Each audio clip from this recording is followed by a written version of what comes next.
Before me take you up in my head,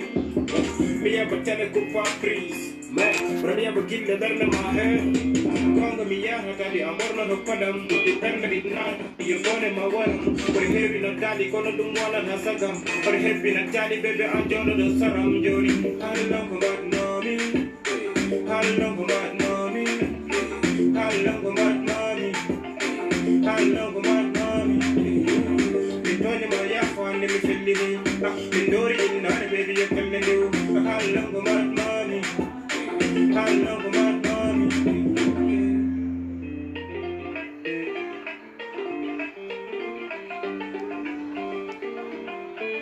Got it?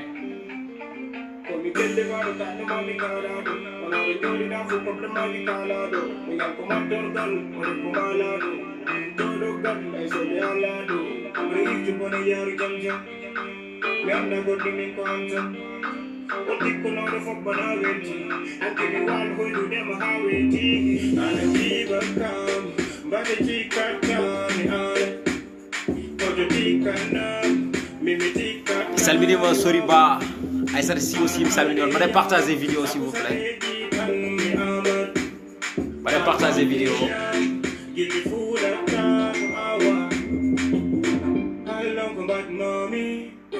How long about mommy? How long about mommy? How long about mommy? Been running my yap on the Mississippi. Been doing it now, baby, you can do. How long about mommy? How long about mommy?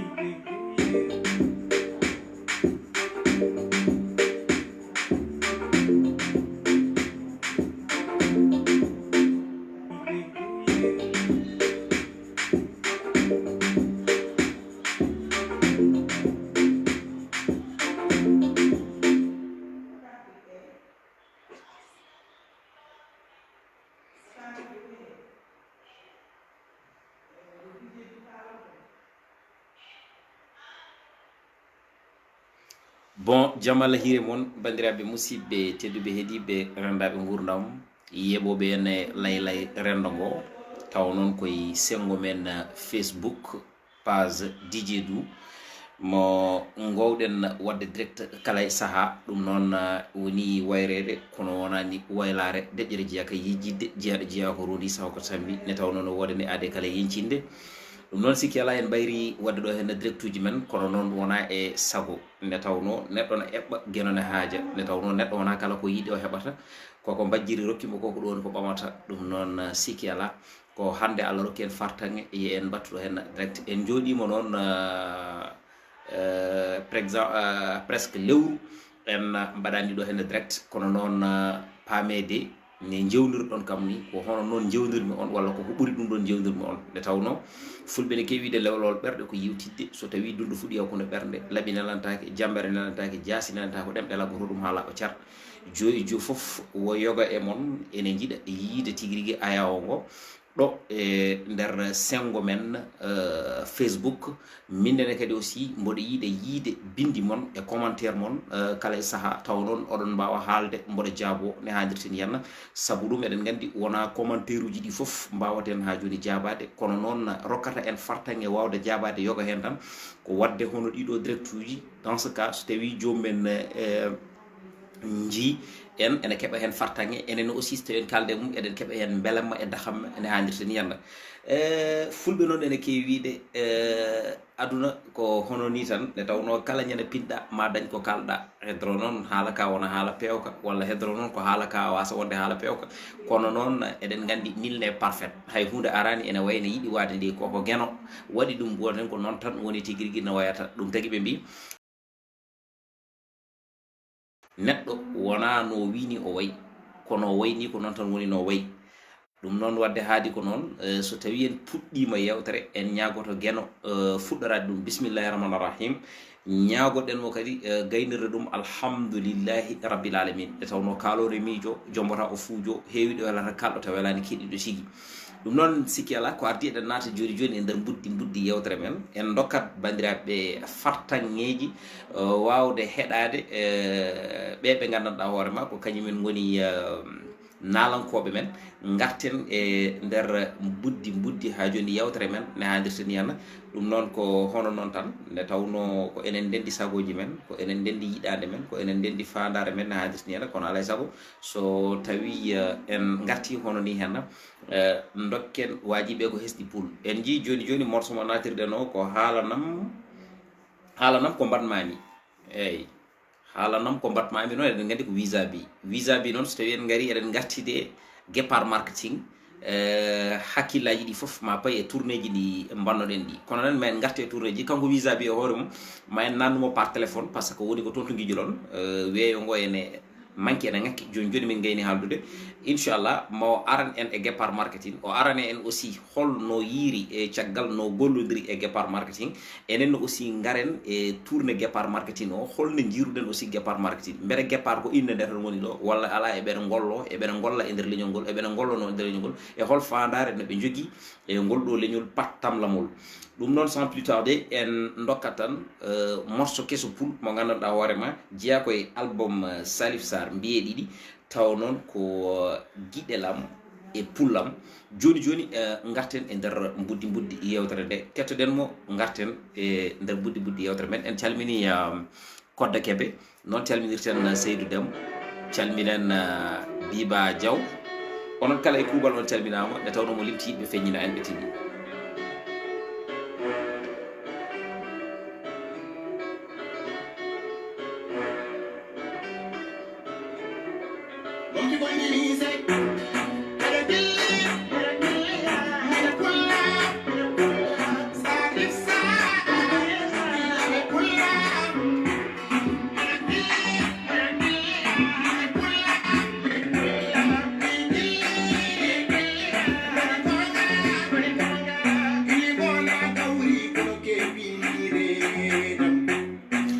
Allez, partagez s'il vous plaît. Abdou Salam Ba, mi salmini mi jurimama mi weltanimama mi ñaguirimama gueno moƴƴere aussi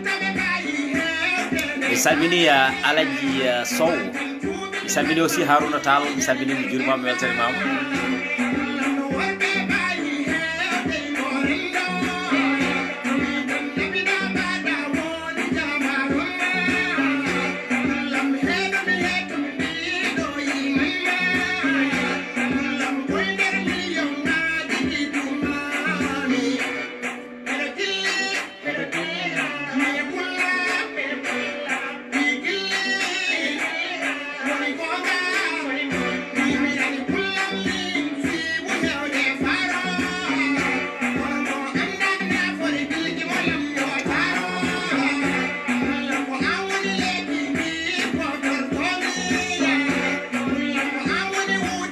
Demba Si Sawade, merci beaucoup à Alaji Sow, mais partage hein.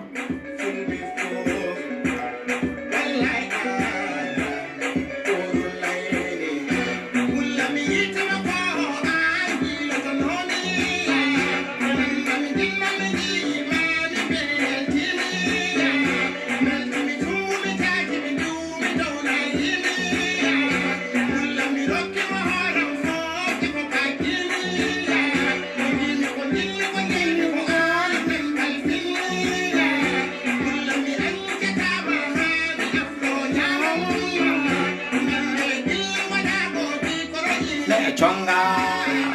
Nande Gimana, Tonga,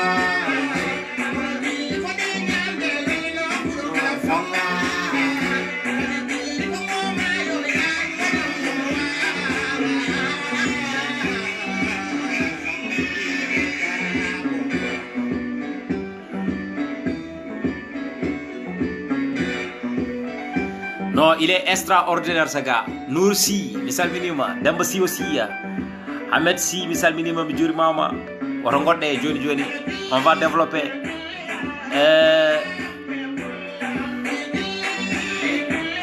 Mi salminima Dikel Lo Nya. Khalifa So aussi, mi salminima, mi jurimama.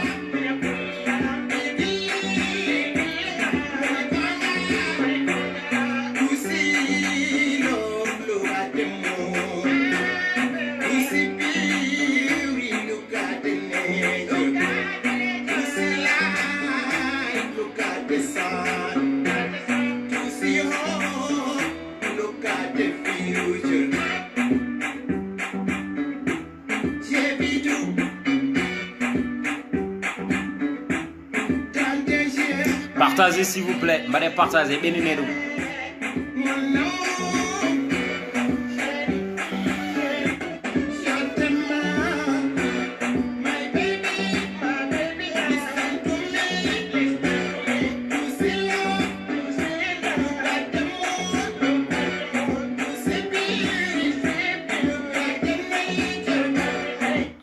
voilà merci beaucoup Salif Sarr cukalel cakalel ceganagel ceganeji kange kalise gacciro yontaɓe hande ɗo gonɗen ɗo mo tawe toon to kulel rewo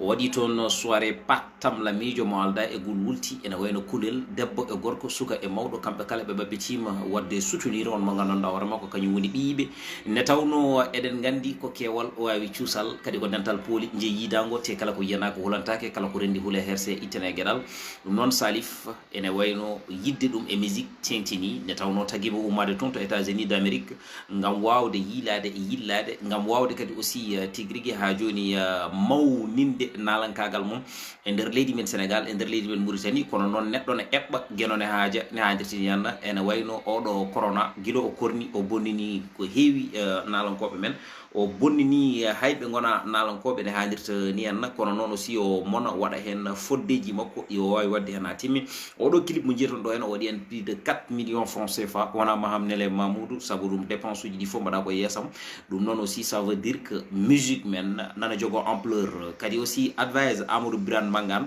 en jii clip makko ɓeydu volume ene wayno volume o no miijotono yidde ɓeydude ɗum ni o ɓeydi ko ɓuuri ɗum ne tawno e nder 3 semaines o dañi 1 million de vues actuellement joni o yettoyo 2 millions de vues par ce que ko ne mbayrumi nadde e nder scène makko YouTube mi tawi toon ma won 1 million 500 000 et quelques vues ne hadirten yana ɗum noon aussi ko ɗum woni ko jinnoɗen ko ɗum woni ko kaɓantoɗen ɗum woni kadi fandare men ne tawno so tawi neɗɗo jaggani ngal mum jaggangal janangal sa jaggi ngal janangal ngal magal ani yeeɓe ne fito jaa ha e ngal janangal ma ruta jaaka e maggal jecciroɗa ngal ma tawa ma isa ni ngal non ko ɗemgal ɗum fof hande ko enen poti darade e dadade e sirñinade wawde wallude e wawde ha joni wallitirde e ɓen ɓe gandanɗa on ma kañum goni nalankoɓe men ne mbawirto yoltidde hujjaji men ne tawno nalankoɓe ɓe e haaliyankoɓe ɓe e gendiyankoɓe ɓe e wittiyankoɓe ɓe e wiɗiyankoɓe ko kamɓe goni lampaji leñol haadi ko kamɓe goni fitirlaji leñol noon paame wonde ko kamɓe poɗɗen sembinde ɓe mbawa nitande en dañen fartange wawde andude holto potaten wawde rewde ɗum noon so tawi neɗɗo jaggani ko mum so tawi neɗɗo wattorani ko mum so tawi neɗɗo jaggani bandum jagga bandiji ɗon ɓe mbiɓe neɗɗo ñawata rokkirteɓe so selli yo wonde mumen tigui en calmini Debe Kane en calmini on mo gandanɗoma kañum woni Hawwa Dia calminen Yero Thiam e windande makko Pattam Lamiri ko onon goni moƴƴuɓe nde hadirteni yanna ɗum noon sikki ala en natat e nder buddi yewtere men hande jiɗɗen yewtude ko entreprise goto biyeteɗo guépard marketing woni oɗo t-shirt mo mbanmi ɓornimi guépard noon so tawi eɗen pira ɗum e ɗemgal men niniwal ngal woni cewngu entreprise guépard marketing holi cosɗo ɗum e holi miijiɗo ɗum addi ɗum e nder rendo men ko cukalel cakalel ceganagel ceganeji kange kalis ne gaccire yontaɓe ɓuraɗo duuɓi koɗo ɓuraka hakkille hunde mum foof so tawi ne liggorto ko haqqi haqqinantagal liggorta ko ɓerɗe liggorta ko aussi ngare jiiye kam on noon woni Oumar Talla jeeyaɗo hunare boye mo hane wuro ngo kefere walata e jamma goto gonɗo hande toon to France min ne mbirami ni tan mboɗo wondi e gueɗel walla mboɗo jogui philosophie goto mo jaranmi mboɗo heewi wiide wonde so tawi neɗɗo waɗani hoore mum valorisé rokkerake valeur jiye kam tagani yimɓeɓe yiidema holko tagata yimɓeɓe jiidema ko mbaɗa ko yimɓeɓe ne jiiruma ay ko ɗo kenni mboɗo mi takki sarama tinno yeeƴumi oɗo mo dokkuɗa o de ko min ɓurɗum ɓalladema yatone e ɓerde peccowo ko Allah feccanno ko fecci gasi o fecci Oumar o gollotoɗo o fecci Oumar wona haala mum golloto golle o fecci Oumar aussi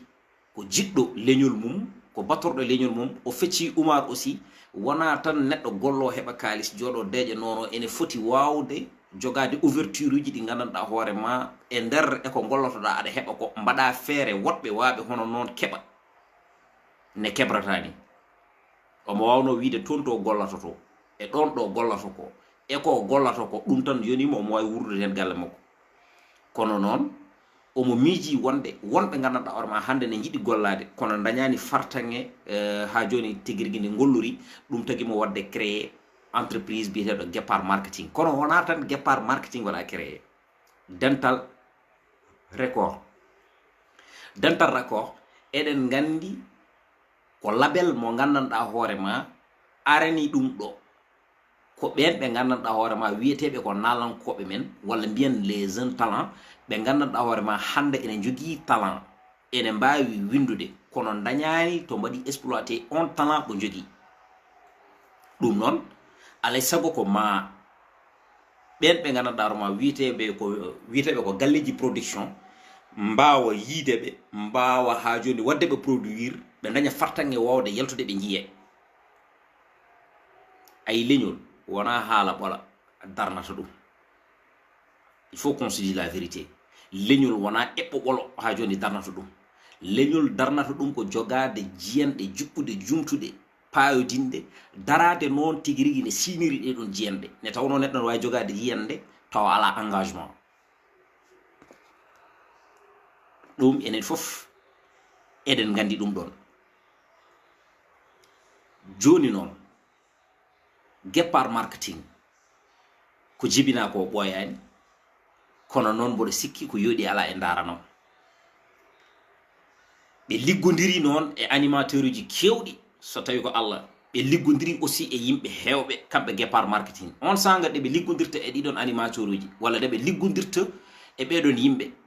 min mboɗomi e affaire uji am goɗɗi par ce que Oumar ene wayno min galdano relation e oɗon instant kono noon mboɗo ɗacci makko hakkille par ce que mboɗo andi fandare makko nde o jogui e leñol ngol ɗum tagui noon wona neɗɗo tan ari liggodirani ma ne liggodira e worɓe tan aɗa ɗeŋo ɗum walla aɗa joofo ɗum walla aɗa itta hirgueji tuma aɗa faw ɗum e dow mum non kala ka anda walla kala ma anda yaaru hen jam un jour viendra Allah e wonde moƴƴe ne wawi jokkodiron ne Allah waɗata mine makko emin jokkodira nde mi heɗimomo mo o heɗimama mi e nder ngolɗon jewtol ngol ko ɗum noon yeehi ha ɗo gandanɗa hoore ma o faami golle ɗe o gollotoɗe e golle ɗe gollatmi ɗe ene mbawi yaadude e nder oɗon tuma o wertimi jungo bertimomi jungo min mbawi liggodirde holne liggey amen yaruno goto foof mo totti gueɗal o ɗaccite gueɗal ma ha timma ne tawno o nanata hoore o yaltina ɗemgal ene heewi noon e nder rendo men neɗɗo ardo hunde tan so ardima hunde nde sikka wonde aha on mo tottuɗa gueɗal o fotani wadde tan gueɗal mum e nder oɗon tuma fotani wadde tan gueɗal mum alay sago ko ma jurnitaɗa gueɗal makko ngal walla mbiyamo yo wat gueɗal makko ngal no fuɗɗo wadde gueɗal makko non mami arane hen Abdoulaye Oumar Dia guépard sen belama mbiyen ko sosa faade joni wonani taw hitande kono noon sa namdimami holko ɓe puɗɗi wadde ko ɗon woni ɗo jinmi fayandema ne tawno min somi welamoma c'est la première fois gila min DJ du mbiyami DJ du fewde joni e nder oɗon tuma yiidemi liggey e nder leñol ngol walla gollodirde e neɗɗo goto e nder leñol ngol taw koye professionnalisme bindol ɓaleyol e ɗerewol danayol woni contrat aha DJ emina liggodira e ma emin jiɗi waddude ma contrat 2 mois holne foti liggortoɗa e nder ɗiɗon 2 mois te e nder ɗiɗon 2 mois min kalan ma ko ɗum woni komin jiɗi mbaɗana min ko ni woni no min jiɗi mbaɗirana min ko ni ɗum ɗo woni komin jiɗi tigiri ha joni pewnana min minene aussi mi darima mbimi wonde aha so tawi oɗon jiɗi mi liggono on ɗum ɗo ko ni woni ne mbawirmi liggorade ɗum ko ni woni ne mbawirmi waɗirde ɗum e nder e ko mbaɗanmi ko noon ko temps joɓoton kam hakkude amen ala pooɗe ndure koye nder konngol ɗiɗi konngol tati ɓe mbaɗi d' accord caché o min signini contrat o ɓe tottimi feccere heddiɗe ɓe parani ha 2 mois ɗi timɓe ɓe tottimi ɗum par ce que ɓe jii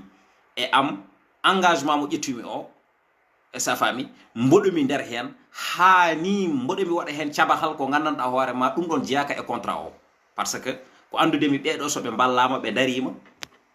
jaafa ɗon appel aji ɗi nagara ɓeɗo soɓe ballama ɓe darima e nder oɗon tuma ɓe darani ko leñol ngol cikkannomi ko ɗon tan haaɗi mais haɗani ɗon ƴeew guépard marketing yaltinde t-shirt aji e nder oɗon tuma ene yeeya hande kala pewnuɗo t-shirt waɗi hen haysino ko marque goto tawa noon ko t-shirt mo gandanɗa hoore ma eɗen gandi ko coton 100% parce que ko marque paylor e sk ɗin woni marque uji ɓurɗi moƴƴude hande e nder t-shirt aji enen fof eɗen gandi dans ce cas wiide wonde aha ko yimɓe jeeyata ko min jeeyata ɗum parce que min jeyrani ɗum sababude yidde hebde hen kopporeje ala wonɗo min payi wona e t-shirt aji min mbaɗi base o ɓe mbi yimɓe jeeyata ɗum ko 5000 minen min jeeyata ɗum ko 3500 kala joguiɗo min jeeyma t-shirt marque uji kewɗi jaltinama hen Fouta leydam ko marque ene jogui t-shirt aji mo banggue mami laɓɓitano on aussi marque mo gandanɗa hoorema jaltunoɗo ñande en heewi polémique ne mbalmi ɗum posté e nder page woni Fouta Foutani mami aran on hen ɗon ne laɓɓitano on holko tagui oɗon marque yaltude je pèse bien mes mots Fouta Foutani hewɓe noon cikki wonde ko gonmi koye ne mbanmi posté ne gonmi koye ustude Fouta walla jinmi wiide ko Fouta wayani ne foti waade ni ala won nalanke goto yaltunoɗo ko usa bamum ajuja e nder jimri makko wotiri wonno yimi oɗo mbawi yaade mbaɗon wittoji mon o wi wonde guila Cheikh Oumar yalti Fouta fuuti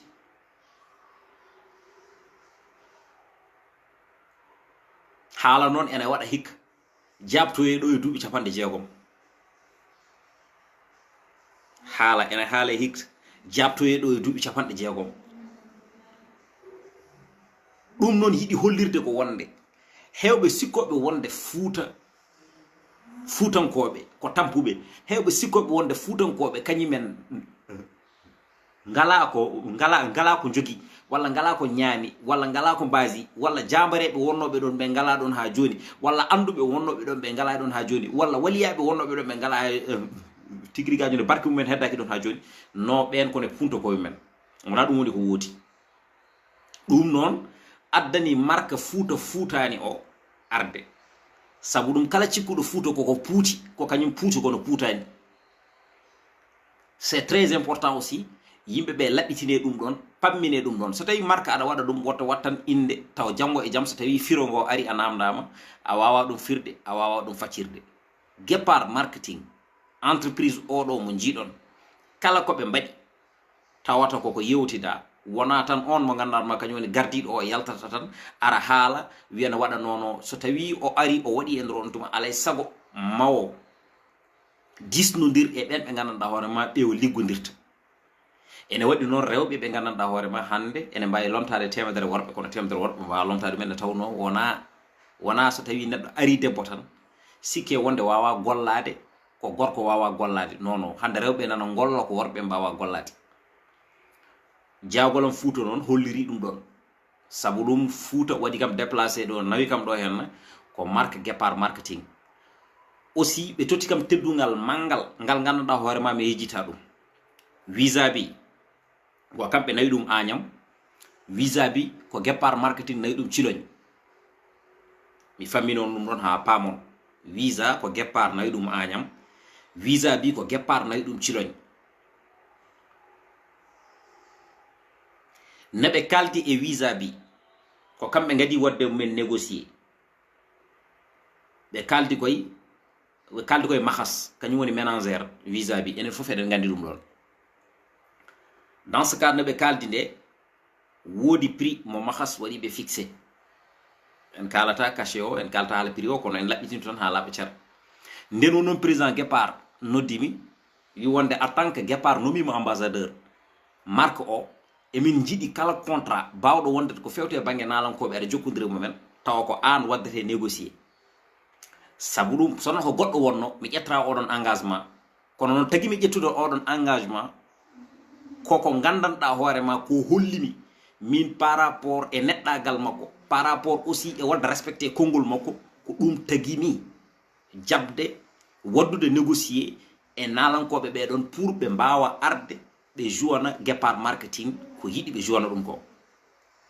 kaldume mahas ittinimi gueɗal par ce que wonɗo darino o ussi eɗo darinoɗo e nder ɗum min mbaɗi buhal seeɗa hamme seeɗa hamin mbawi wadde signé 2 contrat ɗiɗon avance o koye junggam rewi reliquat goɗɗo keddiɗo koye junggam rewi woni programme uji ɗiɗi fof kala koɓe mbaɗi maɓe ngar ɓe disno kam ɓe kalda e am e nder ɗon tuma te kadi aussi mi yii wizaby hande koye rapport aji ɓurɓe waɗede structuré e nder rende men fulɓe o jeeya par ce que maire taganimo gagnade flow up 5 millions de flow up ɗiwo gañiɗi wona maire taguimo gagnade ɗum ɗon kanko wizaby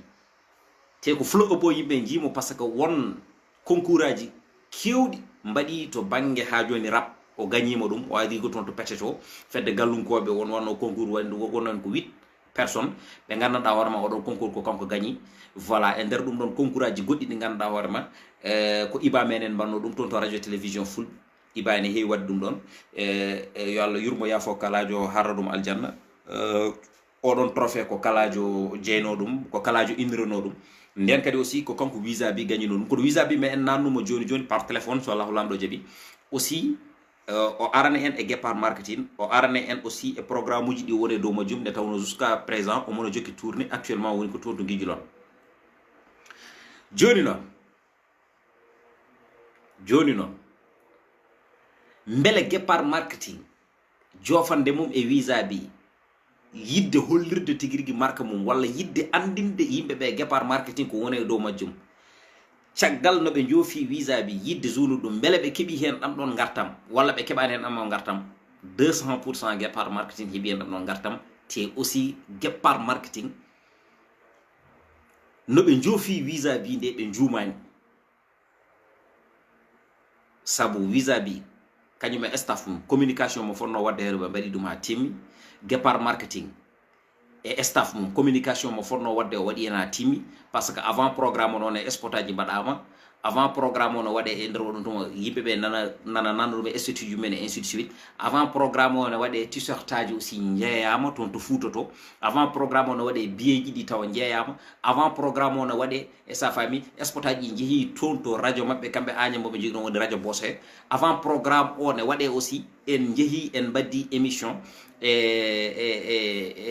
on mo ganduɗa kañum woni Hawa Tall émission aussi yimɓe gandi hen hol guépard marketing te oɗon jour aussi wizaby koye lawol wonno kono noon o naati o haali hen ko foti haalde hen ko kadi aussi o andini fuutankoɓe o mona arate so ari o arata ko doole yo yimɓeɓe jaɓɓomo no poti jaɓɓorade mo ni nde taw ko ɓiɗɗo fuutanke ne rapport aji goɗɗi ɗi gondiri ɓiɓɓe fuutankoɓe ni guesa ba ene yaaji moni kala ene wawi remde loore mum tawa natani e loore goɗɗo kono noon woto hay goto jab funtude hay goto hewɓe nanɗo hen ene jogui structure uji e nder on tuma ene kala fodde duuɓe kitale ene gulla jamma e ñalawma subaka e kikiɗe kono sa ƴeewi ko haalaka tan woni ɗon walla ko inde nde tan woni ɗon golle ɗe gollaka he batte yimɓeɓe no poti wadde dépassé e haalde tan e haalde welelele yita gonga ayi kala ɗo haala golli golle gonta gollo haala golle noon ko kañum poti gollade haala caggal tigui ha joni no hunde eɓɓa c'est très important eɗen mbaɗa félicité cukalel tokosel ngel gandanɗa hoorema hande ko neɗɗo joguiɗo hakkille gonɗo toon to cilo jeeri daga weyndu koyle ole nammade woni Samba Kobor ko kanko woni président guépard marketing mo ciloñ emo Agname eɗen mbaɗa mo félicité ne fewi e engagement mo ƴetti o so guépard ƴettino yidde wadde programme Agname omo wawno wiide an hako Agname o janggata omo jokkodire Agname naɓe o haaɗa Agname kono aussi o wi wonde omo yiɗi guépard so tawi ɓe visa fiji Agname ha pari yo ficciloñ ɗum tagui contrat ji ɗiɗɗi foof mbawi waɗede kono noon e nder ɗum ɗon foof ɗum jiiɗon o mo gandanɗa hoorema woni joom suudu Oumar Talla o bonnani hen hay batte par ce que mo wawno wiide ko ɗeɗon kopporeje gummoto koye Dieynaba joom suudu makko ɗeɗon kopporeje gummoto koye Dieynaba joom galle makko e nder oɗon tuma kanko woni joom suudu rewata koye juuɗe makko so on haali o wiya nono ɗum ɗon jarani mais o waɗat encouragé joom galle makko yo wat te yo wat e nder leñol ngol te guépard jogui ko secteur A e secteur B ɗo banggue jolfuɓe ɗo kañumen goni secteur B ko enen fulɓe goni secteur A ɗo banggue jolfuɓe eɓene liggo liggey mabɓe mo poti liggade ɗo banggue kadi enen fulɓe ɓe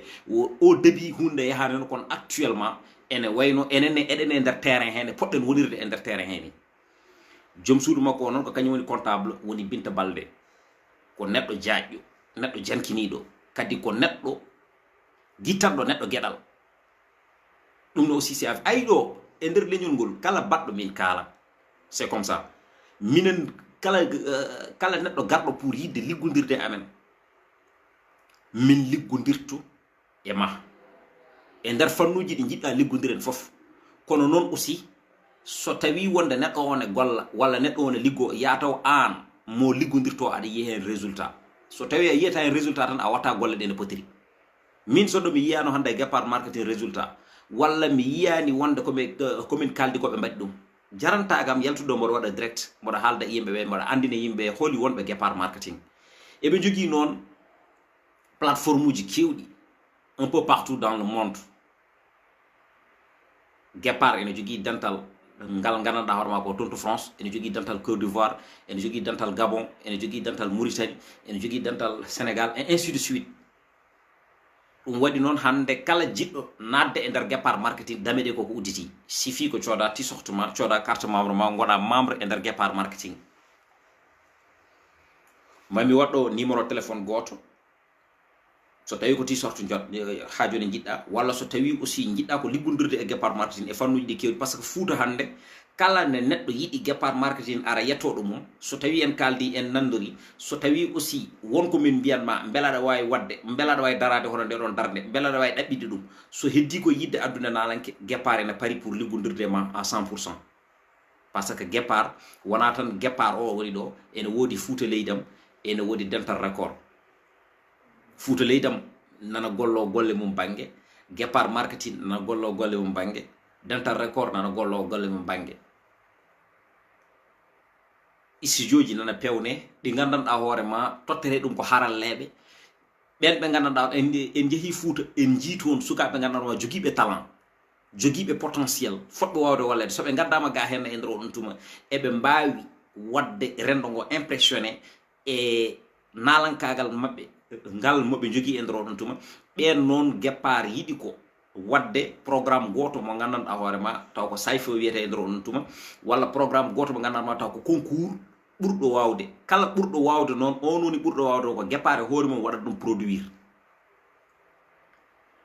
Salif Diallo vice président guépard marketing a salminama a juurama a weltanama woni dental woni doole ngabu o weltanama no fewi no fewi no fewi no fewi no fewi monɗo fa tabarakalla machallah ma en nandu noon yoga e won e yoga e gollodiroɓe guépard marketing so Allah holamɗo jaaɓi kono avant tout d' abord keɗen namɓe eɗen gandi visa hande o jogui concert toon to gandanɗa woni Guijulon inchallah ma en ƴeew adade nandudemo kankone aussi wooda namde ɗe namdiɗen mo ko fewte e guépard marketing kadi aussi hol yiyande makko liggodirde e guépard marketing visa noon golle mum e amen haɗani ɗo hen nde tawno guépard nanoɗo programme uji kewɗi ɗo hen e nder Dakar taw noon ko programme uji ɗi gandanɗa hoorema noddi ko pulago kadi aussi ko programme uji yidde wallude ɓen ɓe gandanɗa kañum goni mogiyankoɓe ɓe e nalankoɓe ɓe ɗum noon inchallah hunde nde nana defe kala nde ɓendima rotti te so rottama ma ñaame so Allah lamɗo haaji taw ko ɗo e nder Dakar inchallahu rabbi bientôt ma on jii affiche aji jalta ko par rapport e programme rendo fulɓe jiito koye men kadi aussi fulɓe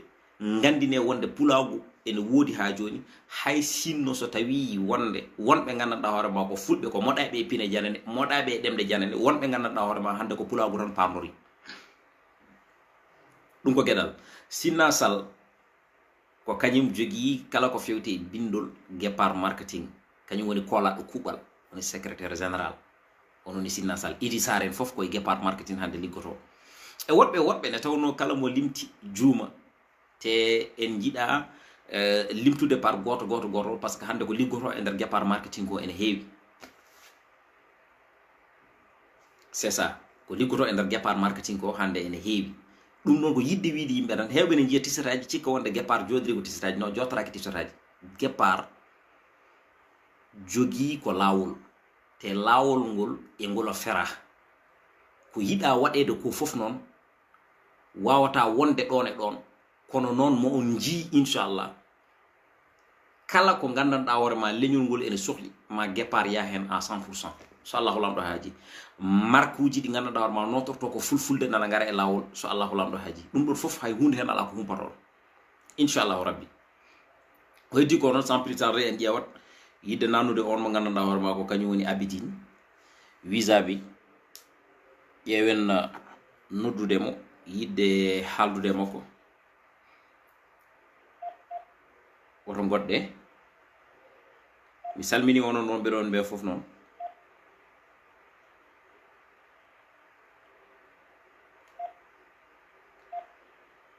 hay goto mi ɗaccani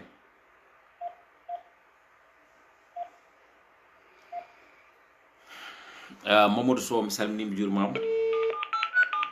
mi weltanimama mi ñaganimama gueno moƴƴere rek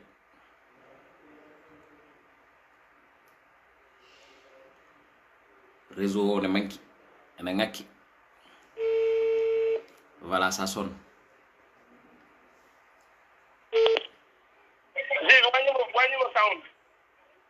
assalamu alaikum waaleykum salam visa DJ du ne mbaɗɗa aɗa selli mbaɗon tampere aɗa selli aɗa suuri aɗa hiisi machallah jam woni guijlon wallahi ay jam tan woni ɗo machallah mbaɗa andi koye préparation pour yidde yaade concert o gonɗa wallahi ayde hankkadin ɓooya ha so Allah jaɓi d'accord ko ardi fof visa est ce que a meeɗi wadde tourné toon to Fouta Kumbu yumen walla ko c'est la première fois visa jogui eɓɓo o yaade yillade Fouta yoga e guure bon ko ngol ɗo woni première fois hay sinno wona la première fois par exemple joni mboɗo joué woni hen guure kewɗe ay mais la plupart du temps wonanno ko genre daña par exemple joni contrat goto ay walla won hen artiste aji hono ma hen guinvitma e concert uji mumen oy lolu quoi d'accord mais ngol ɗo woni première fois mboɗo waɗa initié on ɗon affaire quoi ko ngol ɗo woni lawol ma gadanol ngol gandanɗa hoore ma ko calendrier ma joguiɗa aɗa yiɗno Fouta guépard adi noddudema pour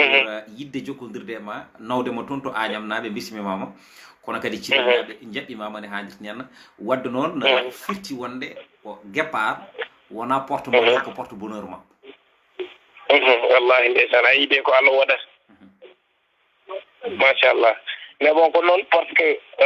automatiquement hay sinno wonano guépard marketing adi ko wadde min contacté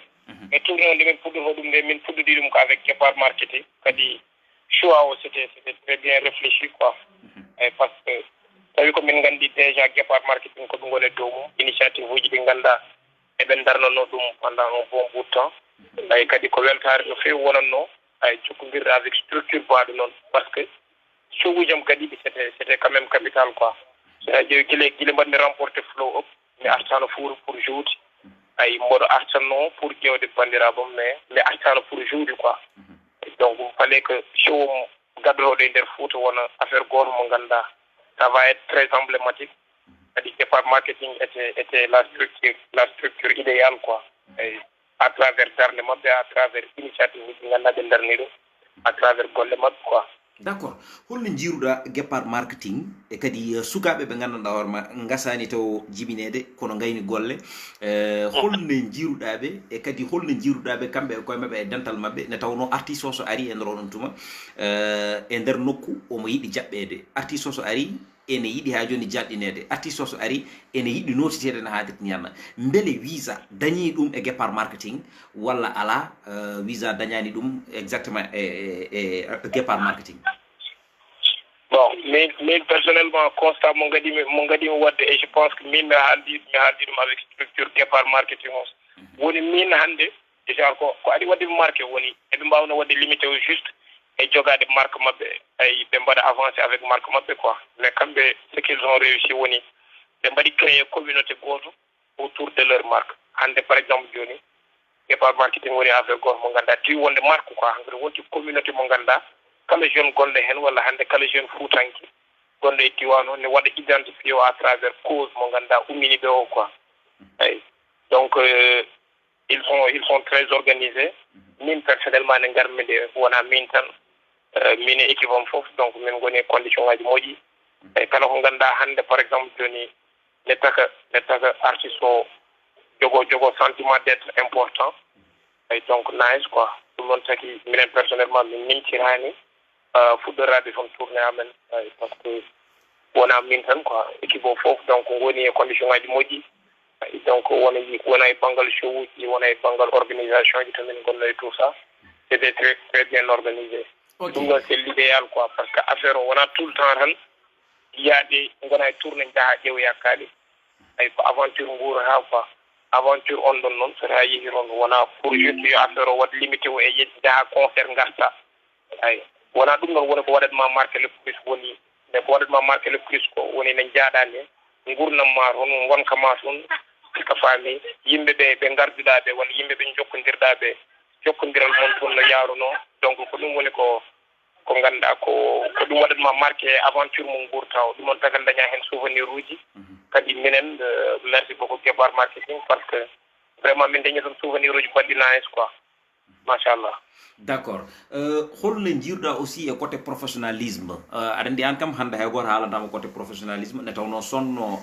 wona ha joni yimɓe haralleɓe kuufma mboɗo sikki a dañata fartange wawde gagnade kono wiye flow up nde tawno flow up c' est pas donné à n' importe qui holno jiiruɗa guépard marketing e côté professionnalisme nde tawno aussi a ɓooyi yaade ko wayno programme uji kono noon a yii ne guépard marketing yiiɗi liggodirde ha joni e nalonkoɓe ɓe bon min personnellement mi waɗi kiife organisation no feewi parce que ko noon quoi déjà aɗa andi weeli kam hen no feewi ko détermination so tawi ƴeewi ko jeune uji jogui ɗum eyi mais hande so tawi yi affaire uji no jarat ni tu n'as pas l' impression que ni ko jeune uji rek goni caggal hay sinno mbiɗa andi wasara taw vraiment ɓe mbaɗi collaboré avec yimɓe hewɓe ɓe ganduɗa moylolu ɓe kamɓe tan en tant qu' équipe et donc ils sont très organisés organisation on ɗon pour min hannde ko ɗum noon tagi koɓe darni ko woni une très grande réussite e motivation nane maɓɓe e détermination nane maɓɓe nanodiral surtout nane maɓɓe ay donc ɗum noon aussi ko affaire baɗɗuɓe marqué ay donc le fait que ɓe mbaɗi prouvé aduna fof ko kamɓe fof ɓe mbawi jokkodirde mbawi liggodirde mon fof ne muñano goɗɗo ay mon fof ne fijje goɗɗo ne jalde goɗɗo ay par ce que enen fulɓe ko ɗum ganduɗen quoi hay professionnalisme ko woni hen affaire baɗɗo solo et surtout so tawi eɗen mbaɗa ɗum e environnement ji ɗi gowɗen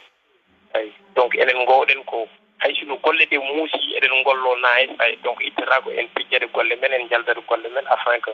mono fof wona à l'aise ko woni dow mum ko ay te kamɓe ɗum ɗon ils en ont fait preuve ça a été très réussi machallah quoi. Ok, ça a été très réussi, bien vrai. Voilà, hande en jii engagement mo guépard marketing jogui o e nder oɗon tuma ene satti hande e nder rendo men joguiɓe oɗon engagement eɗen jogui yimɓe waɗoɓe créer des structures walla waɗoɓe créer des sociétés walla entreprise aji men ene jogui e nder oɗon tuma kono aussi jogota ko hoolare e nalankoɓe men ha kone jaaha ene journée ya ɗumen e nder fuutaji walla ɗo hen e nder Dakar eywa ɗum ɗon kadi aussi so tawi aɗa waɗa hen erango hol erango ngo mbatta hen par ce que guépard marketing kañum waɗi osé wawi ittude wizaby ɗo henna nawa ɗum toon to gandanɗa woni Agnam nawa ɗum toon to gandanɗa ha joni woni Thilogne te aussi Agnam naɓe beltima Thilogne naɓe beltima bon en tout cas ko wadde ɓe félicité avant tout quoi parce que c'était pas évident weeɓano te enen fof eɗen gandi donc affaire uji no jaari des fois so tawi aɗa waɗa aɗa fuɗɗo affaire goto pour yimɓeɓe dusma hen weeɓani quoi pour yimɓe dusma hen weeɓani des fois affaire uji so tawni mbaɗa débuté yimɓe hewɓe kewi ko jagguirde ɗum cagarte e hay sinno yimɓe koye mumen nan mbaɗi mesure à quel point c'est important mais début o yimɓe puɗɗinat ɗum quoi eyyi kamɓe peut être ɓe mbattani haqqille ɗi noon affaire uji ɓe mbaɗi focalisé o e engagement maɓɓe ɓe mbaɗi focalisé o e détermination maɓɓe eyyi te c'est quelque chose quoi aɗa andi jogade esprit entrepreneurial on ne wadi sol parce que minen personnellement hay nder hip hop ay ko dum min janginte quoi ana mi hande affaire gor ni woni la marque Fubu mo nenta do en la marque Fubu mo nenta donc ça date des années il est vers les années 76 nanda 75 affaire uji baadi don ko américain di bonno dum créer communauté goto hip hop quoi et donc be bari créer marque gor de nginir dum Fubu quoi for us by us dum don c'était dans le but de yeyde marque on don yimbe ciodum afin que kambe mbawdi wadde récolte won hen jawdi pour watta dum réinvestir et black community ro quoi manam e communauté noire et donc hande par exemple joni lerer que guépard marketing kambe ko mbaddo initier ko affaire o hay sino ne wadi des retombées financières wona pour kambe tan be mbaddo le poste du mag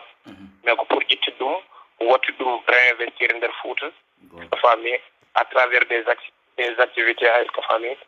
socio-économiques famille des activités de développement et dum non c'est quelque chose quoi ay hande adwa was jogade milliards uji inganda adna galle yo galle pour wiide yimbe ndehe jodi sakmar wala affaire uji baadi non quoi famille mais adwa tarno de activité ji nganda adwa wadde motiver davantage kala jeune ay pour kanyum pour wattude hakkille hoore mom kanyne kadi jogo esprit entrepreneurial on don donc pour min hande kambe ko dum be ngone wadde infliger et état d'esprit pas mal de jeunes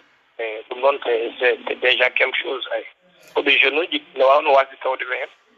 no wasi tawde be hen parce que hande wadi jeunes ji kewdi nganda mbari concentré au juste koy mabbe quoi d'accord et kambe ils sont conscients que là actuellement to gonta suko do don burta jogat temps on non temps arwa wasi wadum gaspiller mais hollo mbasi taw wadum gaspiller ko jetta activité ji badina fore ngona hen quoi mbada quelque chose de très symbolique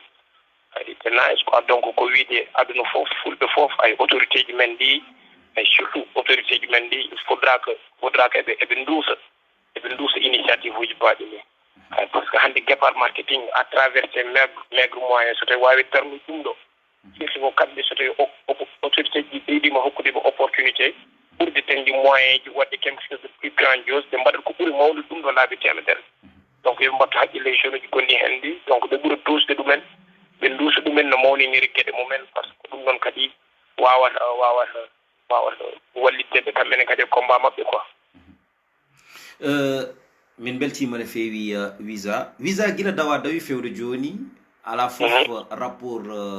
ɓiɗɗo pullo gañiɗo flow up gaga tigui an visa holno ɗum wayama 5 millions flow up ɗi flow up ko weltare tan ay donc kadi ko hunde nde ganduɗa koko fawi e lawulam tan ay parce que aɗa andi déjà so tawi aɗa fuɗɗo waɗde musique ana andano mbinde puɗɗoto musique nde mi andano ma flow up fawo e yeesam ay donc ko opportunité goto mo ganduɗa darima e lawulam donc j'ai saisi l'occasion kadi avec état d'esprit goto quoi pour min ko aɗa tollo e musique to ganduɗa faudra représenter la communauté au sein de la communauté et représenter également voilà en représentant la communauté au sein de la communauté faudra également représenter la communauté en dehors de la communauté quoi manam daronɗa leñol ngol e nder leñol ngol kadi daronɗa leñol ngol e bawol leñol ngol ɗum noon c'est le plus important donc flow ko noon ko occasion goto mo ganduɗa tawi kam koye fayit goto ay donc tawi kam koye haare nde ganduɗa fale ko minne kadi mi ƴeewa ama maniére darnade leñol ngol e bowol leñol ngol donc hay sinno alpulaar en ay jeeya compétition walla ngowano jeeyede compétition fale ko minne kadi ay mi jeeye hen parce que mi waɗani musique tan pour une communauté restreinte ko mbaɗen musique ko pour aduna o fof kala neɗɗo mo ganduɗa ne foti wawde wadde identifié musique am mi rokka ɗum opportunité no waɗiri identifié musique am donc on ɗo audience aussi faudra ko mi yiiloyo ɗum quoi eyi donc ko ɗum noon ko weltare mawde wona yam uddirni kam baafe kewɗe et je pense que eyi ko fuɗɗore tan quoi inchallah so tawi enen fof eɗen jokki heɗen ɗo affaire o ma diwɗon kadi trophée ji ɓurɗi ɗum noon tawdi kadi koko ngaroyta so Allah jaaɓi quoi inchallah visa hande mboɗo wawi wiide rendo fulɓe ngo eɓe jagguma kono noon eɓe jagguma ne feewi rendo fulɓe ngo ne jagguma ko gonga kono noon aussi yoga hen ene manki andude holi gonɗo visa bi ne tawno visa finani tan waɗi rap saabu ɗum koko wittani rap koko wilani rap te kadi kala ɗo yi ha joni deftere ɗe gandanɗa hoorema joofi ko ngal ɗon gueɗal walla ko fewte e rap ene jarinimo ɗaccude haajuji makko e hammuji makko foof pour wawde wittande ɗum ne hajirta ni yanna visa hande ko gonga flo obo koye lawol ma wonno a hawri ɗum e lawol ma a ƴetti kono noon eɗen gandi wona mere ɗacci wiigi e winde sabu ɗum yimɓe ɓe ne gandi ménagére mo joguiɗa o ko ménagére baɗɗo osé ménagére mo joguiɗa o ko ménagére tigui rigui jangguɗo ɗum bittanɗo ɗum bawɗo ɗum ne haadirta ni hen kono kadi aussi caggal oɗon ménagére aɗa jogui ɓen ɓe gandanɗa hoorema ko kañumen goni dadiɓe pour yidde walla pour wawde walludema te jeccitaki hay saaha goto kadi aussi ene jaada e professionnalisme ɗum aɗa ɓurdi ɗum rapport aji kewɗi e nder rendo fulɓe wisa ɗum ɗon holno liggoriɗa ɗum non minen fof fuɗɗorde nde ko passion ay min yimɓe ɓe jiyata mboɗo yaade ɓe kañumen fof ay on a cheminé ensemble minen puɗɗoɗi ay minen jangguiɗi minen ndeñɗi bac minen jaadi université minen mbaɗɗi fof maintenant c'est juste min personnellement no mbawirmi jogade passion e affaire o ha jarani kam yaade wittoyde par ce que fammi kamɓene kadi ko ɗum jaraniɓe quoi mone mabɓe kallu quoi mo ganduɗa hande kañum ala base yiɗino wadde régie waɗe formation en régie yinnoɓe wadde infographie jeehi mbaɗi professionnalisme e infographisme ay makas waɗa yewte formation en management papa en mbaɗa yewte formation en entrepreneuriat est ce que famille e kala ko fasno e direction artistique donc min personnellement motivation mbaɗowo mi animé o ko ɗum waɗi animé mone mabɓe kala ay donc début o ko enɗam ko jaadigal mais nde min jeehi ha min gonto e oɗo niveau lattino wonde hankkadi cehilagal tan quoi fallait ko wona pur professionnalisme et je pense que moni foof waɗi preuve de professionnalisme manam a hettinama nokku goto yeehi witti ngal ɗon banggal ay ha andani ɗum no fewi donc hande moni kala nana darno min cohlani neɗɗo goɗɗo ay par exemple joni pour wadde kamɓe koɓe mbaɗata ko ay maintenant ittata ko amin mbaɗa sollicité yimɓe woɗɓe ɓe ganduɗa hande nana mbawi hande ko nana mbawi minen komin mbawa ko kadi musique ko noon ko jokkodiral tan a faami donc là actuellement so tawi Allah hoddiri minen min gandi ko amin poti wadde sollicité yimɓe ɓe ganduɗa nana liggo e média he par ce que min ngala yimɓe heɓɓe hen amin mbaɗa sollicité ɓen ɗon eyyi kadi faudra comprendre kadi kamɓene kadi ce sont des hommes d'ombre quoi là actuellement tout le temps aɗa yiya job goto waɗa nice yimɓe jalta album o waɗi imaginé waɗi nice quoi couvre uji mbaɗi nice la communication a été bonne mais ɗum noon fof wona min quoi ko kamɓe eyyi kamɓe goni yimɓe ɓe ganduɗa ɓe peeñata dow artiste o ayi so tawono yalti vidéo waɗi nice artiste o noddire wiyano an vidéo no waɗi nice goɗɗo goɗɗo no waɗi nice kamɓe ɓe noddeta ko ɓuuri hen hewde te pourtant job ɓuuri waɗde important ko kamɓe mbaɗa ɗum eyyi mais kamɓe mbaɗi on noon choix également quoi kamɓe cuuɓi wasde feeñde eyyi mais min je fais de mon mieux afin que yimɓe fof mbawa andude que derrière moi y a une équipe très solide ɓe ganduɗa eyyi koko goppi hammuji mumen e haajuji mumen goni e job he tokkiri fof mumen quoi pour affaire wa waɗi réussir kadi min je serai éternellement reconnaissant e on noon affaire kamɓene kadi nice quoi félicitation à eux parce que moni fof en dehors de la musique ni nana waɗa exploit ji mum donc eɓe mbaɗa occupé poste uji towɗi hande e nder Sénégal et ça fait plaisir quoi d' accord firti wonde ko goto fof nana golla gollal mum te kadi aussi neɗɗo no wawi gollanade neɗɗo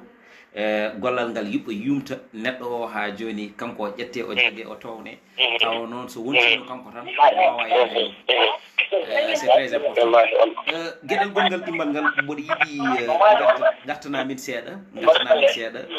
ɗo bangue haala ga dernièrement nan taƴa seeɗa wonko kaldam men mboɗo manque nende seeɗa quoi eyyi mbimi firti wonde ko so tawi neɗɗo suusi tan koko ñumana d' accord par ce que won wonɓe caggal ma te mboɗa andi wonɓe caggal ma ɓe ne haadirta ni henna kadi wonɓe jewtidmi ha heewi arnoɓe concert aji ɓe mbi wonde wizaby ko neɗɗo bawɗo concert ɗum ne kadi aussi c'est à félicité par ce que wona hunde welgo kadi heewiɗo neɗɗo yimata jibri ndi weela so tawi a heeɗima kono sa tawi ɗum e dow concert tan sa renaki tigui rigui ha joni ko ɗon karminta ɗum no woodi eyyi ɗum ɗon kadi ne heewi par ce que ciloñ eɗen gandi hande ciloñ ne wayi e hip hop so tawi ciloñ naɓe jaaɓi tan firti wonde ko fuura jaaɓi no woodi voilà so tawi ciloñ naɓe jaaɓi tan firti te ciloñ naɓe mbi kañumen jaaɓi donc donc par ce que no wiye ciloñ kañum woni capital hip hop fuura ɗum de kam ko hunde wonde de ciloñ de kam noɓe no woodi eɗen molalab ɗum tagui aussi wona neɗɗo foof wawi weltindeɓe to banggue hip hop no woodi voilà so ɗum ɓe ni mi yii kadi aussi yimɓe maɓe communication mo ɓe mbaɗata o e nder concert aji ma ɗi mais c'est quoi ça visa so tawi ene ara ardat e photographe mo visa so tawi ene ara ardat e on mo ganduɗa kañum woni caméraman mum visa so tawi ene ara album cariko o jusqu'à présent communication ça continue jogui ɗon tigui ha joni jogui ɗon ko affiche aji mon e sa fami jogui ɗon ko panoji mon ɗi mbatton en ron tuma eywa wona décor e nder concert he mais visa ça veut dire que jusqu'à preuve du contraire album cariko o koye communication te album cariko o wonɓe won arɓe am wi wonde ene cohli album cariko o beele nana e plateforme uji he won biɗo wonde yiilima ko wayno baydi malik yiilima ɗum e nder plateforme uji he yiyani hande so tawi neɗɗo waɗi hebde album cariko o holno waɗata bon comme no min mbaɗi ɗum avancé e communication he rek c'est vrai que min mbi ko mamin nanno album cariko e plateforme uji de streaming ɗi ay mais bon asaraji aussi min mbaɗi annoncé que vente uji physique ɗi d' abord aɗen oɗo projet cariko oɗo ça compte énormément pour min et je pense que mi haalino mes conférence de presse quoi ay ɗum ɗo projet cariko oɗo ko chef d' œuvre am quoi par ce que projet mo ganduɗa matat ɓe ganduɗa nana keɗo kamɓe fof paamu quoi ko leeri e yam e ko niɓɓiɗe e yam fof ay ɗum noon tagi mi yiɗa hay o waɗa accessible ha ɓurta mboɗo yiɗi vraiment ay addunoɓe heɗade projet o woni yimɓe ɓe ganduɗa ɓe mbarñini carrément pour heɓde projet o quoi afin que kamɓe e koye mabɓe so ɓe keɗima projet o ɓe mbawa andude tampere nde ganduɗa mi wuuri ɗum pour wadde réalisé oɗo projet yidde nde ganduɗa mi tottiri ɗum pour wadde réalisé oɗo projet et tout ça ɗum noon tagi là actuellement premièrement min mbaɗno aborde juste ko vente uji physique ɗi woni à travers clé ji ɗimin mbaɗno commande ɗi donc so ƴeewi clé ji donc min mbaɗno commande lot goto ay lot on noon ari yimɓe cuuɗi ɗum gasi après min mbaɗi commande lot goɗɗo gomiɗo Chine aussi ari quoi maintenant koye vente on ɗon deuxième lot min gonno ɗum noon tagi équipement mais normalement d'ici une semaine ne foti wadde disponible e plateforme ji de streaming ɗi fof quoi wona Apple Music en wona Spotify en Deezer en Tidal en et tout ça mais quand même je ne promets rien pour YouTube o quoi parce que ha e jewte ɗe min mbatindi wadde mi sikkano so tawi équipe o waɗino d' accord pour nanoɗo projet o sur YouTube ay donc mais là actuellement yimɓe yiɗɓe heɓde cléji mumen USB ko importe mbawi wonde aduna fof ay donc ne mbawi noddude numéro ji ɗi ganduɗa kañumen goni influent uji quoi ay woni 709 99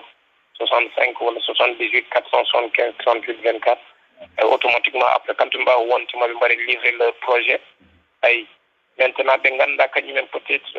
jiɗata heɗade album o juste ko à travers plateforme ji de streaming uji peut être normalement d'ici une semaine 2 semaines ne foti wawi wadde disponible comme ça Allah jaaɓi quoi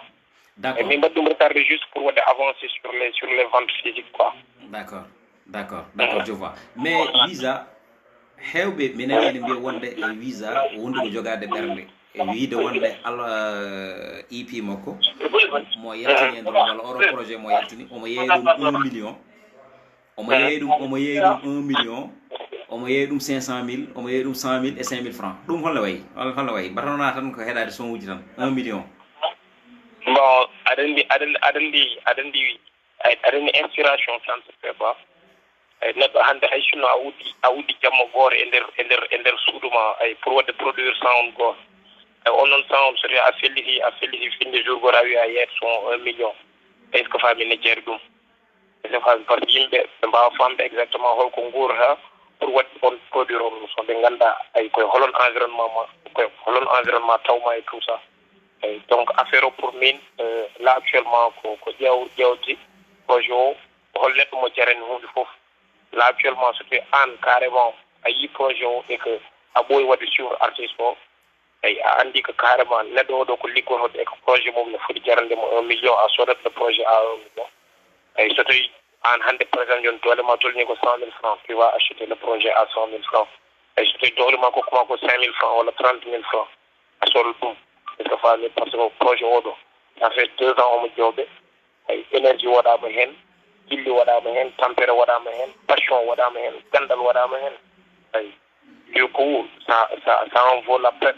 maintenant so tawi hande an doole ma tolni ko 5 000 francs a wawa felede par ce que a sodanimo 100 000 francs o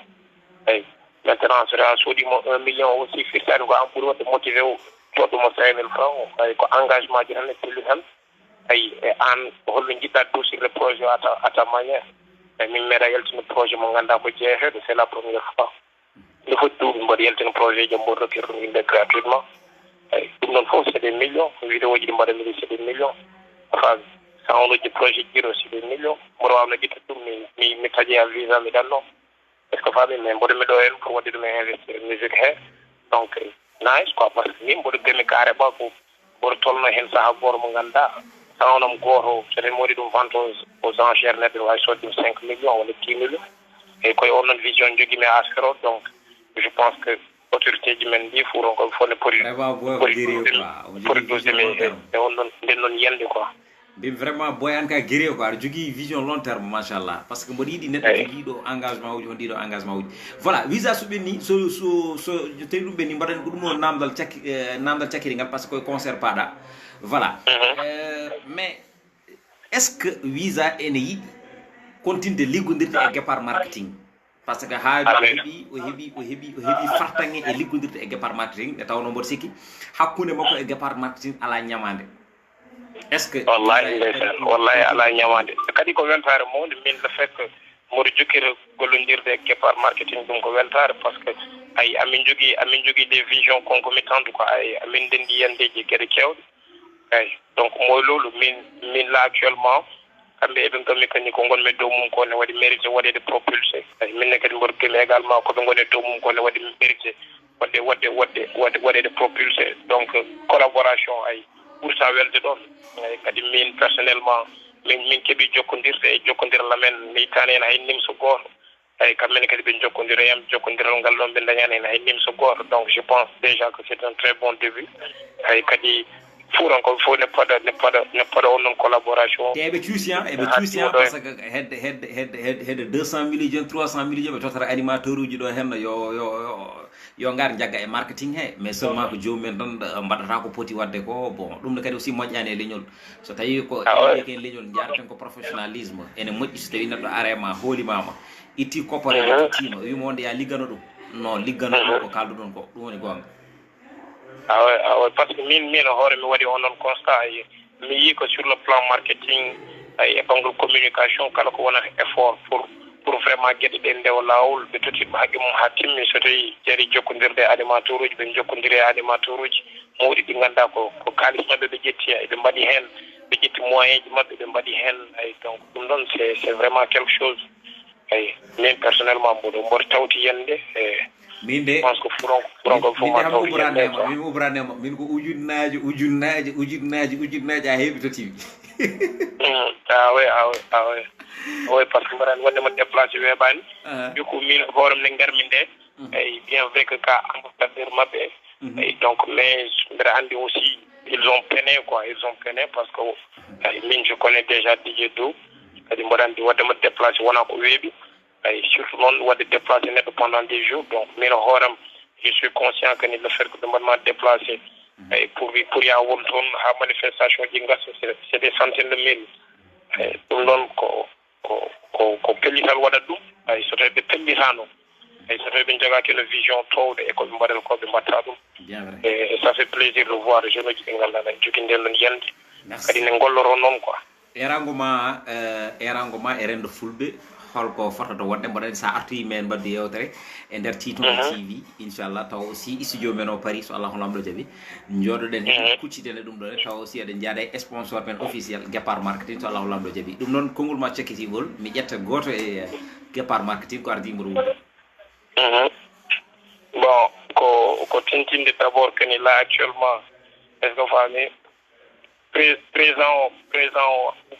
woni président après ay ko yawri après ay présent kadi ene wuure actuellement donc le plus important c'est le futur ay kadi misto ɓurɗo wawde rab e ɓurɗo ɗum wawde rab o hankkadi koyngal ay donc yo affaire uji nanade il faut dokkaɗi ko faami kawar law donc kawiraɓe mbasa lawade ganda kadi ko il faut mbaynorɗa min ɗon ala kawor law mbiɗa ɓurɗo wawde rab ɓurɗo ɗum wawde rab min ɓurɗo ɗum wawde rab wallahi ɗum noon araakel wallahi ndeysan ayi de ko ɗum Allah waɗi kadi Allah hoddiri ko minen pawi koyɗe ay donc kala fawnoɗo koyngal yo ƴeew fawrude par ce que min ngari ko avec min gardi ko doole min gardi ko pedital donc yo waaji ɓe jañu terrain o ha yaaji ay goppo jolɓe joni mbaɗa ko mumen ay donc minenne kadi min mbaɗa marqué empreinte uji amen à notre manière ay avec tout le soutien des Foutanké ay depuis quelque temps yimɓe nani hen par ce que Foutankoɓe fof nan duusa affaire uji donc par ce que ɓe gandi carrément que nous sommes le futur ay kadi ko weltare quoi ko wiide min personnellement mboɗo jarno Foutankoɓe fof kadi mboɗo welto tout le temps so mboɗo waɗa représenté dignement le Fouta ko fami parce que kala ko min mi ummanade haade hay goto fawde hen junggo mum ko Foutankoɓe gaɗoto dusde ngal ɗum gueɗal eyyi ɗum noon tagi minne kadi mi ala gacce e darade yesso jolfuɓe mi ala gacce e darade yesso tubakoɓe pour wiide ɗumen Fouta représente et pour wiide ɗumen ko Fouta min mbaɗa représenté et nous sommes très fiers de représenter le Fouta dignement eyyi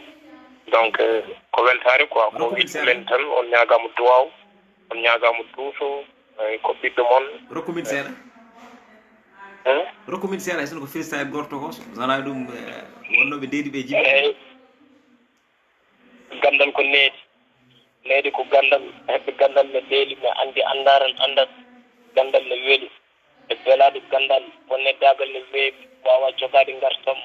woni mawɓe ko joom gande so mbiɓe yankinaare so hanki wonino hannde mawɗoɓe hewɓe jiiloyo needi ha woni jogiiɗo needi gandal sattirtama so hanki wonino hannde mawɗoɓe hewɓe jiiloyo needi ƴeew bamma ko ceerno wattaɗimo ceerno ha jiɗɗo wonde ceerno rewe tappil bamma gandal yole woyndu needi wulle hakkiram baagal mangu wona e duuɓi mangu koye haɓɓilan taagal wona joom koye mawɗe tan jooɗoto grand place gonga nana e nder jama kam e yeeso hotel place ɓinguel musidma wonano ɓurɗo forde e classe bon jaɓa ñalalakara la rappeur bombo classe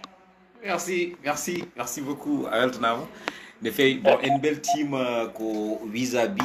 wonno actuellement ko e nder tourné o woni o mona toon to guiji ɗon ne hannirta ni henna ɗum noon en jii témoignage mo waɗi e guépard marketing ne hannirta ni henna ne tawno aussi ɗum wono wiide ko contrat tan woni hakkude men ɗum ɗo jeeyaka e contrat he eyyi kono noon ko ittande en gueɗal enen e nder koye men ko ɗum waɗimo ne noddunomi nane téléphone kalanmomi o wi wonde ɗum ɗon so tawi réseau o jaɓani ni ma en mbaɗ ɗum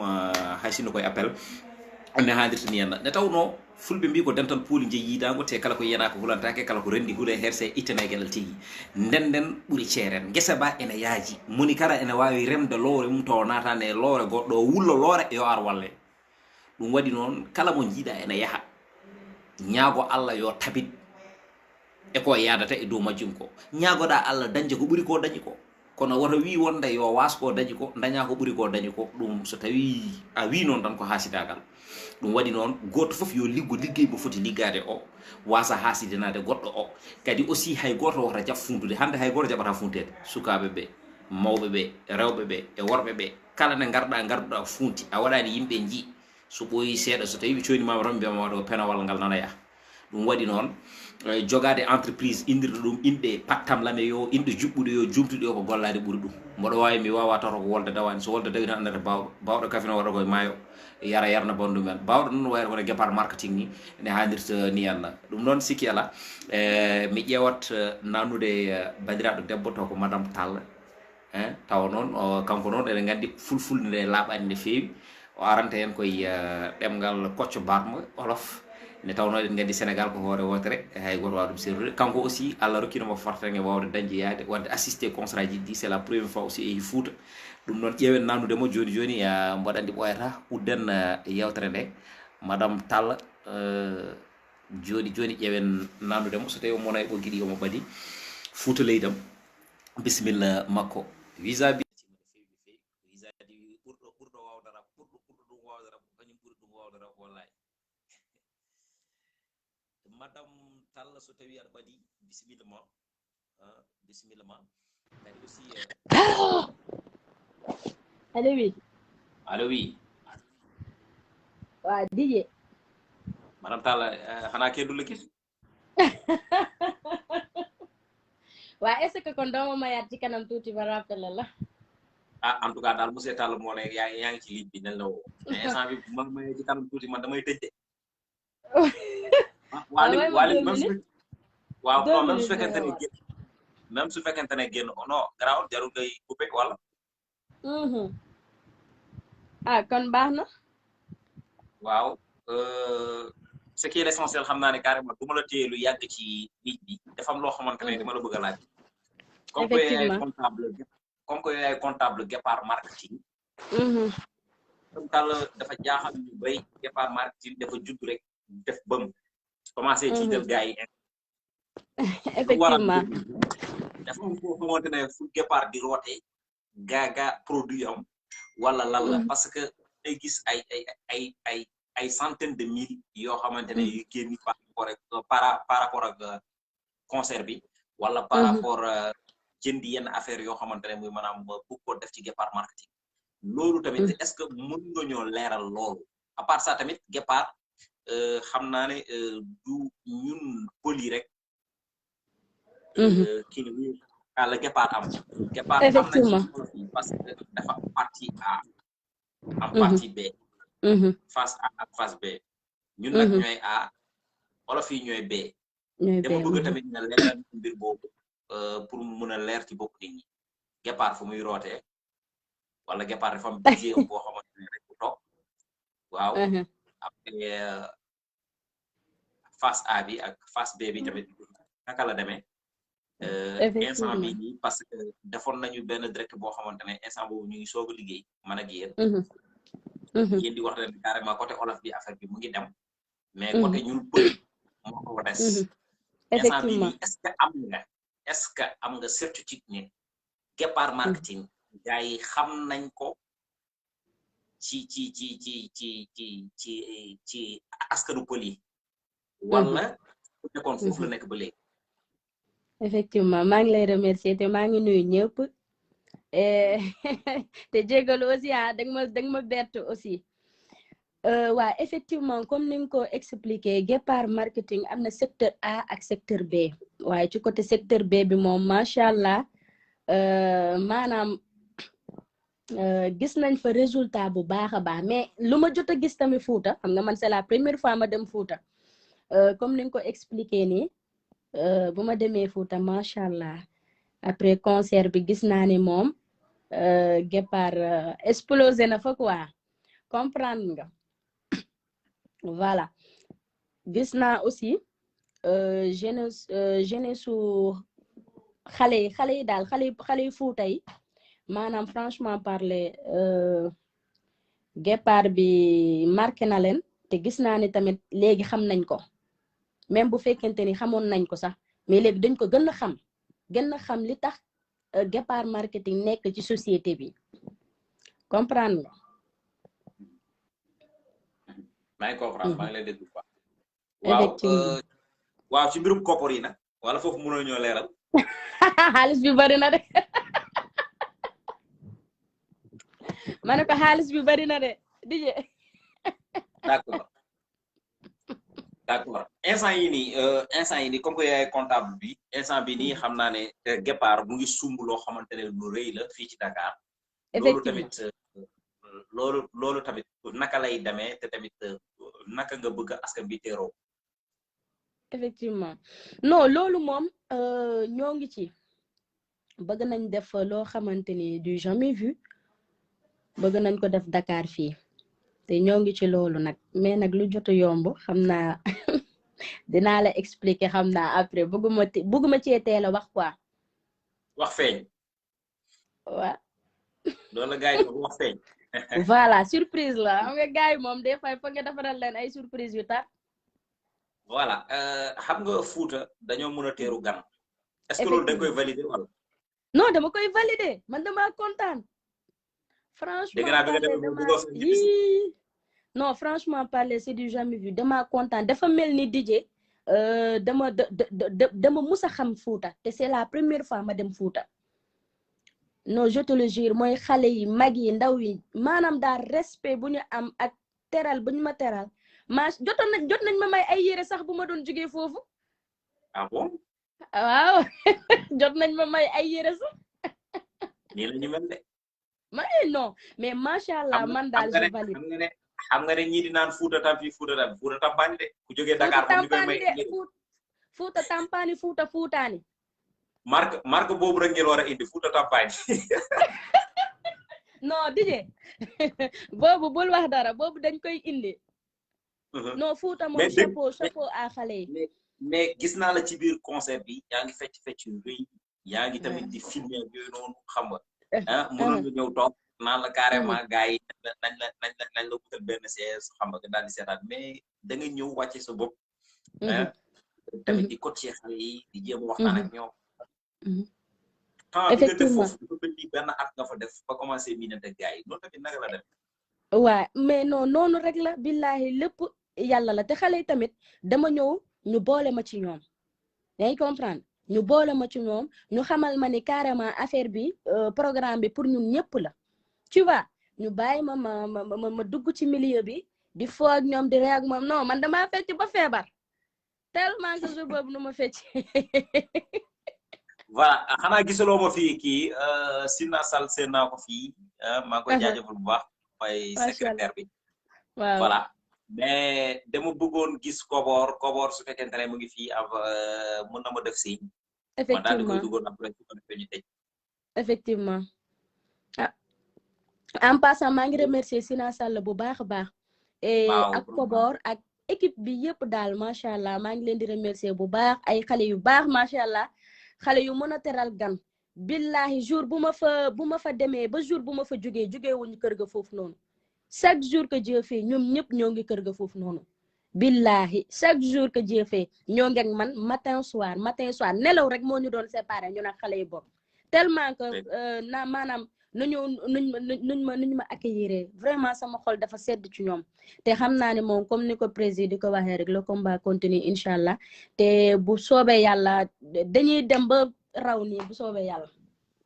jeex na ñu raw nañ bu yàgg. jeex na teg romb nañ. jaajëf kontaan naa. merci kontaan naa ci maa ngi lay remercier yow tamit franchement parler ambassadeur ni yow lay mel. jot nañ fa gisee nag jot nañ gisee Fuuta ambassadeur ni ñoo lay mais yow mi fecc nga wàcce nga sa bopp non franchement parler yow tamit xaw moo ni nga mën a fecc de man gars yi dañu maa def rapport sax xanaa gisoo vidéo yi gars yi kañ rapport ma ne ko wizaby de ma tooñ moom ak guépard marketing mais rek daaw merci beaucoup en passant tamit maa ngi remercier Idi Sarr macha allah du bon boulot dafa mel ni sax à la fin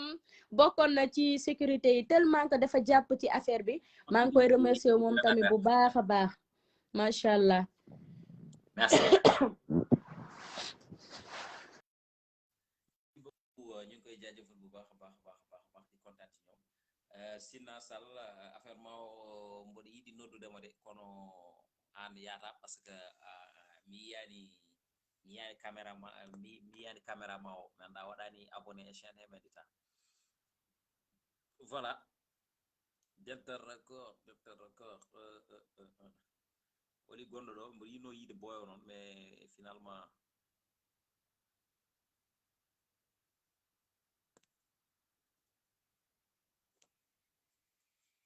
eyyi ko noon tigui rigui bandiraɓe musidɓe tedduɓe heeɗiɓe randaɓe gurdam caggal ne nannuɗen musidɓe men ɓe gandanɗa hono makko kamɓe jaaduno nder programme o wizaby o nani ko haali ko e tawno ko yoɗi ala e daranam témoignage baɗɗo fayida mo waɗi e guépard marketing o kadi en jii o mo ganduɗa hono makko kañum woni madame Tall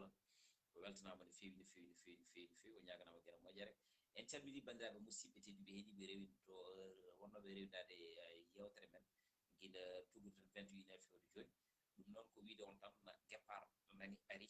ala ko addi ɗum so wona daranade rendo ko daranade leñolngol guépard ene yahay développement ene yahay social ene yahay foof ɗum noon sikki ala surtout aussi onon nalankoɓe ɓe vous les jeunes talents onon foof oɗon mbiye bisimilla moon e guépard marketing ɗum noon mono yiɗi jokkodirde e guépard marketing kala on jiimi affiché ɗon numéro o sa noddi ene hasi mbawa jokkodirde e guépard marketing kadi aussi keɓa hen ko ɓuuri labde e haalisi miyama ɗum noon ko min Ahmadou Koumé ɓene mbiye Dj Dou rewno ɗo yewtidde mon gon wala e gol wala guépard marketing le combat continue ɗum noon prési heewide ɗum noon won love guépard marketing enen e guépard marketing haɗo haɗa haaɗi so Allah ko ɗo jaɓi on jarama